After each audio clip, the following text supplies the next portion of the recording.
I didn't hear all of these conversations, but one thing before understanding that is the accounting of days between Jesus' death and resurrection.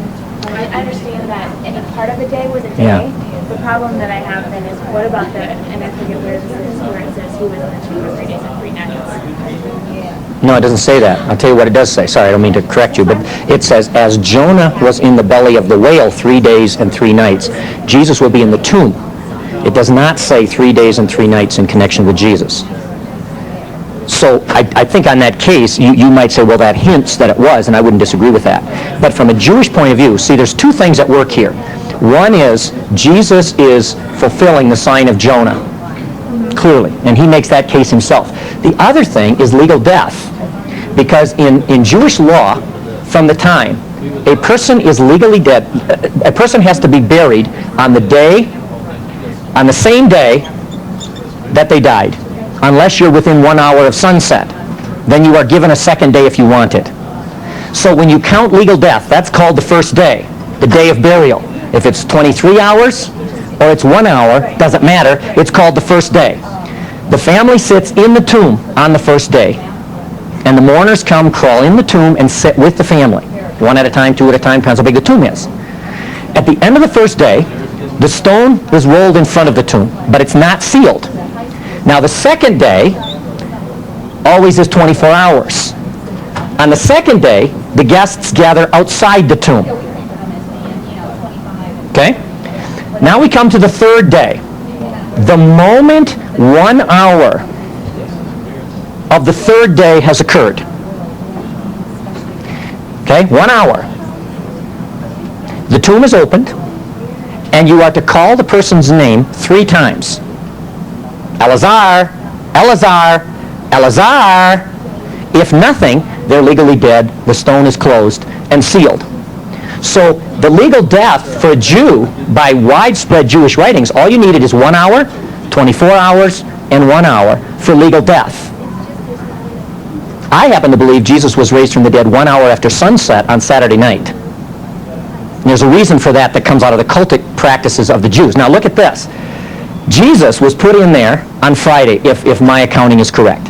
He's put on there on Friday, but the odd thing is the stone is rolled and sealed on the first day. Shouldn't be. Should be sealed here, but it was sealed because of Pilate, not because of the Jews. Now the women can't come to anoint the body here. Why? This is Sabbath. You can't anoint a body on the Sabbath. So they needed this day. They come early in the morning, because they can't go at night, so they don't go 1 hour after sunset. They come early in the morning here, but they have a problem. The problem is sealed. I always took that to mean they're saying, who's going to open this huge rock? A tomb is made to open easily and close difficult. Because the idea is we look forward to resurrection. So we look forward to resurrection. Sorry. So the idea is you've got to be able to roll the stone open easily. The problem the women had is whose seal is on the stone? Caesar's, Pilate's. So to open that stone was crucifiable. Who's going? Well, God came down and said, Pilate, who's Pilate? And blew the stone away. And he comes out. Now, plug in the story of Lazarus. When does Jesus show up in Lazarus' sequence? 4th day. So Jesus shows up here. Now, what had happened on this day? Somebody had said, Elazar, Elazar, Elazar, and nothing. Now, the 4th day, Jesus leans down and says, Elazar! And out he comes, which makes that a really powerful story because the shouting hadn't worked here, but it worked here. Now, the reason I think he was raised right after sunset is, if I'm right, this is Friday, and this is the Passover. This is Saturday. This year it happened to be unleavened bread, because unleavened bread is always on the first Sabbath after Passover, so it happened to be the next day. This is the Feast of First Fruits. As the sun was setting, to begin celebrating first fruits, as the sun was setting, all the Jewish people would bring their first fruit gift to God as the sun set. So Jesus was the first fruits of those who were raised from the dead, raised on first fruits. So I argue, when did he appear in the heavenly temple? but at sunset, not in the morning. This is my PhD. Sunset on Sunday. Sunset on, when is sunset for Sunday? Saturday. Remember, for a Jew, the day always begins the evening before, so Jews have already had Friday night. You guys have it coming yet. The Jewish Friday night is last night. Tonight is Saturday night. So when you look at Jesus, you have to make sure where the night is. It's been less than 35 hours. Yeah, my view is he spent 26. But I'm not going to argue that one way or the other because it doesn't really matter. What's interesting here is he's killed with a Passover lamb. He's buried as every Jewish family is putting wheat in the ground and praying, God, give us life out of the earth. He's being buried, planted.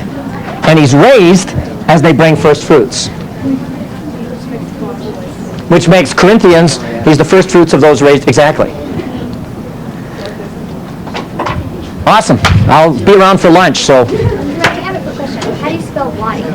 W-A-D-I. Thank you. You're welcome.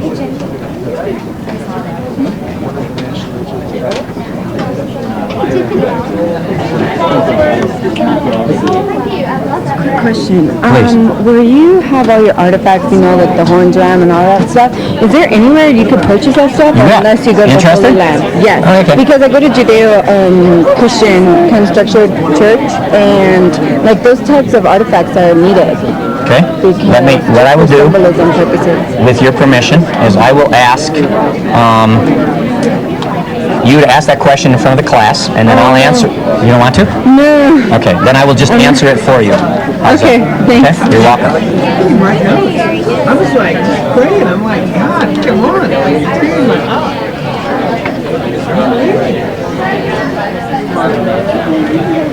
Could I get a glass of water? That would be great. Here, I never got to the coffee, so. Okay, can we get back to starting, please?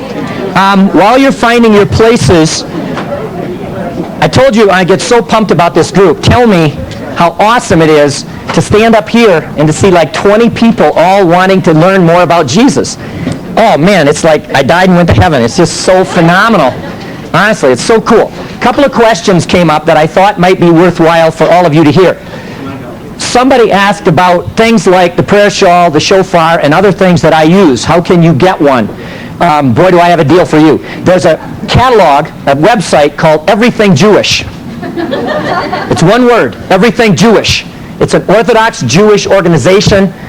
Some of the stuff is going to cost you a fortune, but they also sell things. This would be called not kosher because it doesn't follow every rabbinic law, but it's a great teaching aid. So this probably wouldn't cost you so much, whereas if you bought a kosher one, it could cost you $1,000. And they'll range all the way from $10 to $5,000 for the same thing. It's called Everything Jewish. Just type that in. Thank you very much, Mike. Type that in, and you'll be at that website. They also publish a rather large catalog if you prefer the hard copy. One last thing. I don't know whether it's .com or I don't remember. It's been a long time since I did that. I think I'm going to wait with this now that I think about it. I had some great questions about Passover. That's my dissertation area, is the whole death of Jesus in context. And so there's a ton of stuff I'd love to tell you. Let's wait till this afternoon, and if we don't have time, I'll try and stay around a little while this afternoon, and we can pursue that if you still have any sponge left.